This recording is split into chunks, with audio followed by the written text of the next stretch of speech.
ಹೇಳು ಏನಾಯ್ತು? Come on tell me. ಅದು ಮೊನ್ನೆ ನೀವು ಡ್ರಿಂಕ್ಸ್ ಮಾಡಿದ ಮತ್ತಲ್ಲಿ ಆನಂದ್ ಅವ್ರಿಗೆ ಆಕ್ಸಿಡೆಂಟ್ ಮಾಡಿದ ವಿಷಯನ ಹೇಳಿದ್ರಿ.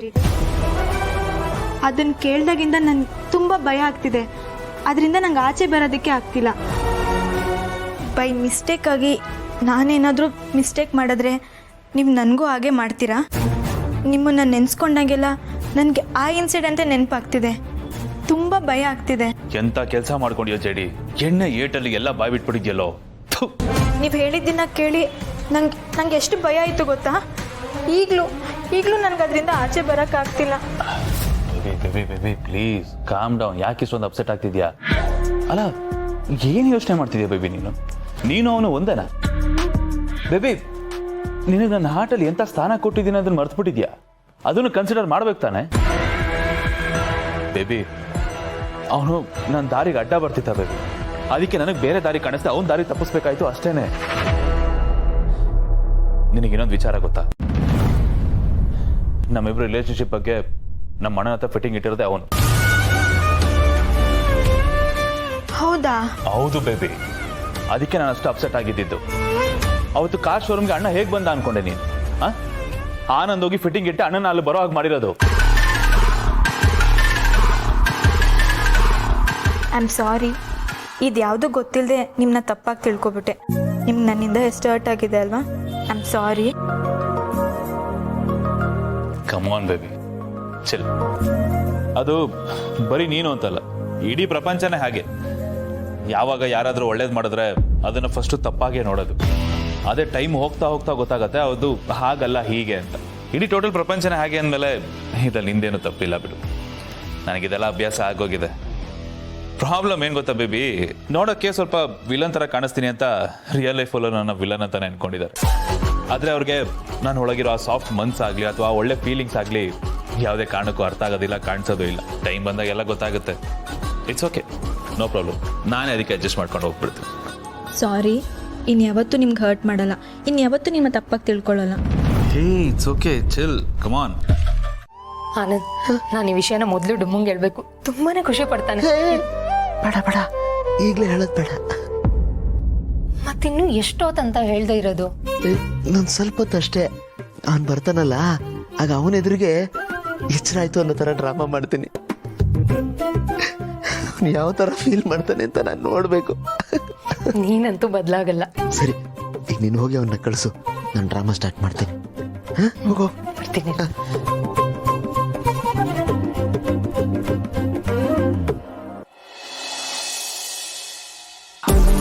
ಬೇಬಿ ಏನು ಮಾತಾಡ್ತಾನೆ ಇಲ್ಲ, ಸೈಲೆಂಟ್ ಆಗಿದೆಯಾ? What's matter? ಏನಿಲ್ಲ, ನಿಮ್ಮ ಹಾರ್ಟ್ ಬೀಟ್ ಕೇಳಿಸ್ಕೊತಾ ಇದೆ. ಅದು ಕೇಳ್ತಾ ಇದ್ರೆ ಎಷ್ಟು ಖುಷಿ ಆಗ್ತಿದೆ ಗೊತ್ತಾ? ಓ ಹಾಗೆ, ಓಕೆ. ಏನು ಹೇಳ್ತಿದ್ದೆ ನನ್ನ ಹಾರ್ಟು? ದಿಯಾ ದಿಯಾ ದಿಯಾ ಅಂತಿದ್ಯಾ? ಏನಿಲ್ಲ, ಲಬ್ ಡಬ್ ಅಂತಿದೆ. ಹೌದಾ? ಚಾನ್ಸೇ ಇಲ್ವಲ್ಲ. ಮೋಸ್ಟ್ಲಿ ನೀನು ಕರೆಕ್ಟಾಗಿ ಕೇಳಿಸ್ಕೊಂಡಿಲ್ಲ ಅನ್ಸುತ್ತೆ. ನಾನು ನನ್ನ ಹಾರ್ಟ್ ರಿಂಗ್ ಟೋನ್ ಚೇಂಜ್ ಮಾಡಿ ತುಂಬ ದಿನನೇ ಆಯಿತು. ಅದು ಏನಿದ್ರು ದಿಯಾ ಅಂತಾನೆ ಪಡ್ಕೊಳ್ಳೋದು. ಆಹಾ, ಇದು ನಿಮಗೆ ಓವರ್ ಅಂತ ಅನ್ನಿಸ್ತಾ ಇಲ್ವಾ? ಆದರೂ ಏನು ಗೊತ್ತಾ, ನಿಮ್ಮ ಜೊತೆ ಯಾವಾಗಲೂ ಹೀಗೆ ಇರೋಣ, ಬೇರೆ ಏನೂ ಬೇಡ ಅನಿಸುತ್ತೆ ಗೊತ್ತಾ? ಎಕ್ಸಾಕ್ಟ್ಲಿ, ನನಗೂ ಹಂಗೆ ಅನ್ಸುತ್ತೆ ಬೇಬಿ. ಮನೆಗೆ ಹೋಗೋದೇ ಬೇಡ, ಇಲ್ಲೇ ಇದ್ಬಿಡೋಣ ಅಂತ. ಇನ್ ಕೇಸ್ ನಾನು ಮನೆಗೆ ಹೋದ್ರೂ ಯು ನೋ ವಾಟ್, ನನ್ನ ಮನಸ್ಸೆಲ್ಲ ಇಲ್ಲೇ ಇರುತ್ತೆ. ಮತ್ತೆ ಯಾಕೆ ನಾವು ಬೇರೆ ಬೇರೆ ಇರಬೇಕು? ಒಟ್ಟಿಗೆ ಸ್ಟೇ ಆಗ್ಬೋದಲ್ವಾ? ಯಾ ಆಗ್ಬೋದು, ಬಟ್ ಸಿಚುಯೇಷನ್ ಸಪೋರ್ಟ್ ಮಾಡ್ತಿಲ್ವಲ್ಲ ದಿಯಾ. ನಾನು ಈ ಫ್ಯಾಮಿಲಿಯನ್ನು ಒಂದು ಅಂಟಾಕೊಂಡು ತುಂಬಾ ಒದ್ದಾಡ್ತಾ ಇದ್ದೀನಿ. ಅದರಿಂದ ಬಿಡಿಸ್ಕೊಳ್ಳೋಕ್ಕಾಗ್ತಿಲ್ಲ, ಅಲ್ಲಿ ಇರೋಕ್ಕೂ ಆಗ್ತಾ ಇಲ್ಲ. ಏನು ಮಾಡಲಿ? ಹಾಗಂತ ಎಷ್ಟು ದಿನ ಹೀಗೆ ಒದ್ದಾಡ್ತೀರಾ? ನಿಮಗೆ ಬೇರೆ ಆಪ್ಷನ್ ಇದೆ ಅಂದಮೇಲೆ ಅದನ್ನು ನೀವು ಸೆಲೆಕ್ಟ್ ಮಾಡ್ಕೋಬೋದಲ್ವಾ? Yes, you are right, but all of a sudden ಏನೋ ಮಾಡೋಕ್ಕಾಗಲ್ವಲ್ಲ Diya. I am waiting for that right time. ಅದೊಂದು ರೈಟ್ ಟೈಮ್ ಅಂತ ಏನು ಕಾಯ್ತಿದ್ದೀನಿ, ಅದು ಬರಲಿ, ಅವಾಗೆಲ್ಲ ನೀಟಾಗಿ ಪ್ಲ್ಯಾನ್ ಮಾಡಿ ಎಕ್ಸಿಕ್ಯೂಟ್ ಮಾಡಿ. ಪ್ಲೀಸ್ ಆದಷ್ಟು ಬೇಗ ಏನಾದರೂ ಮಾಡಿ. ನೀವು ಆ ಲೆವೆಲ್ಗೆ ನಂಗೆ ಹುಚ್ಚಿಡ್ಸ್ಬಿಟ್ಟಿದ್ದೀರಾ ಗೊತ್ತಾ? ನನಗೂ ಅಷ್ಟೇ ಬೇಬಿ. ಇತ್ತೀಚೆಗೆ ನಿನ್ನ ಹುಚ್ಚು ಜಾಸ್ತಿ ಆಗಿದೆ. ಅದೇನು ಮಾಡಲಿ, ರಿಯಾಲಿಟಿ ಅನ್ನೋದೊಂದು ಇರುತ್ತಲ್ಲ, ಅದನ್ನೆಲ್ಲ ಬ್ಯಾಲೆನ್ಸ್ ಮಾಡಬೇಕು. ಡೋಂಟ್ ವರಿ, ಇದಕ್ಕೆಲ್ಲ ಒಂದು ಸೊಲ್ಯೂಷನ್ ಬೇಗ ಹುಡುಕ್ತೀನಿ. ಆಮೇಲೆ ನಾವಿಬ್ರು ಲವ್ ಬರ್ಡ್ಸ್ ಥರ ಜಾಲಿಯಾಗಿ ಹಾರಾಡ್ಕೊಂಡಿರ್ಬೋದು. ನಮ್ಮನ್ನು ಡಿಸ್ಟರ್ಬ್ ಮಾಡೋರು ಯಾರೂ ಇರೋದಿಲ್ಲ. Thank you so much.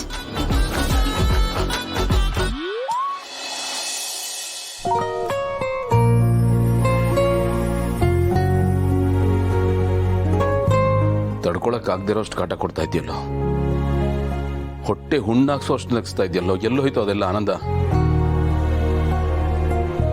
ನೀ ಸೈಲೆಂಟ್ ಆಗಿ ಇರ್ಬೇಡ ಕಣೋ, ನಿನ್ ಕ್ಯಾರೆಕ್ಟರ್ ಅಲ್ಲ ಕಣೋ ಇದು. ಸೈಲೆಂಟ್ ಅನ್ನೋ ಪದ ನಿನ್ ಡಿಕ್ಷನರಿಲಿ ಇರಬಾರ್ದು, ನಿಂಗೆ ಅದು ಸೂಟ್ ಆಗಲ್ಲ. ಅಪ್ಪ ಸಾರಿ, ನಾನು ಇವತ್ತು ಆಫೀಸಿಗೆ ಬರೋಕ್ಕಾಗಲ್ಲ, ಒಂದು ಇಂಪಾರ್ಟೆಂಟ್ ಮೀಟಿಂಗಲ್ಲಿ ಹೊರಗಡೆ ಬಂದಿದ್ದೀನಿ. ಅದು ಏನಾಗುತ್ತೆ ಅಂತ ನನಗೆ ಆಮೇಲೆ ಕಾಲಲ್ಲಿ ಅಪ್ಡೇಟ್ ಮಾಡಿ. ಫೈನ್.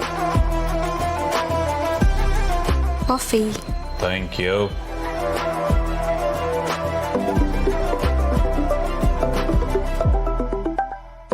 ಮಲ್ಲಿ. ಹಲೋ ಮಲ್ಲಿ, ಹೇಳು. ರೀ, ಆನಂದ್ ಅವ್ರಿಗೆ ಪ್ರಜ್ಞೆ ಬಂದೈತೆ, ಅದನ್ನೇ ನಾನು ತಾನೇ ಫೋನ್ ಮಾಡಿದೆ.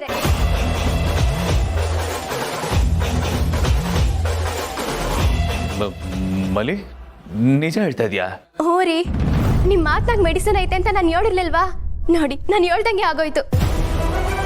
ನೀವು ಮಾತಾಡ್ತಿದ್ದಂಗೆಯಾ ಅವ್ರಿಗೆ ಪ್ರಜ್ಞೆ ಬಂದ್ಬಿಟ್ಟೈತೆ. ಖುಷಿ ಆಯ್ತು ಮಲ್ಲಿ, ಎಂತ ಒಳ್ಳೆ ಸುದ್ದಿ ಕೊಟ್ಟೆ ನೀನು. ನಾನು ಈಗಲೇ ಬರ್ತೀನಿ.